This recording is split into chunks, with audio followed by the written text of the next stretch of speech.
नमस्कार, कैसे हैं आप सब। मैं doctor Sangeeta Atharva homeopathy clinic में आपका बहुत बहुत स्वागत है। आज हम चर्चा करने वाले हैं खर्राटे से बहुत लोग परेशान रहते हैं। जो अफेक्टेड रहता है वो और उसके आसपास के लोग ज़्यादा परेशान रहते हैं खर्राटे से।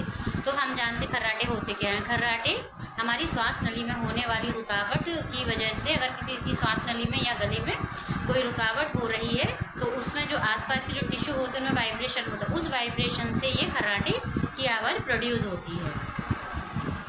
खर्राटे हमारी गले में या फिर नाक में ऑब्स्ट्रक्शन की वजह से प्रोड्यूस होता है। अगर किसी के गले में ऑब्स्ट्रक्शन है या नाक बंद की शिकायत उसको हमेशा रहती है, या जिनको साइनस की प्रॉब्लम रहती है, उनमें खर्राटे की समस्या अक्सर देखने को मिलती है।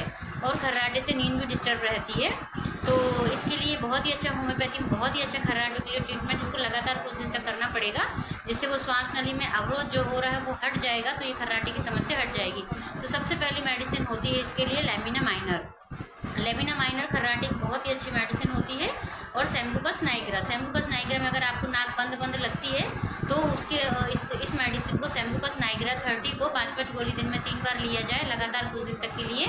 और खर्राटे की समस्या है तो लैमिना माइनर 30 भी 5-5 गोली दिन में 3 बार ली जाए तो इसके बहुत ही अच्छे रिजल्ट रहते हैं। और एक नेज़ल ड्रॉप मैं अपनी क्लिनिक में तो मैं अपने खुद बना के देती हूँ, लेकिन आपके पास अभी तो मैं नहीं भेज पा रही हूँ। लेकिन अगर आपको है तो SBL कंपनी का नेज़ल ड्रॉप नाम से ही आता है, तो वो आप यूज़ कर सकते हैं। तो लैमिना माइनर, सेम्बुकस नाइग्रा बहुत ही अच्छी मेडिसिन है खाने के लिए। और नेज़ल ड्रॉप, कोई भी नेज़ल ड्रॉप जो भी आपका SBL कंपनी का नेज़ल ड्रॉप मिले तो उसको 2-2 बूंद आपको सुबह शाम नाक में डालना, जिससे नाक में जो ऑब्स्ट्रक्शन हो रहा है साइनस की वजह से या किसी और वजह से, वो ऑब्स्ट्रक्शन हटेगा और आपकी खर्राटे की समस्या दूर हो जाएगी।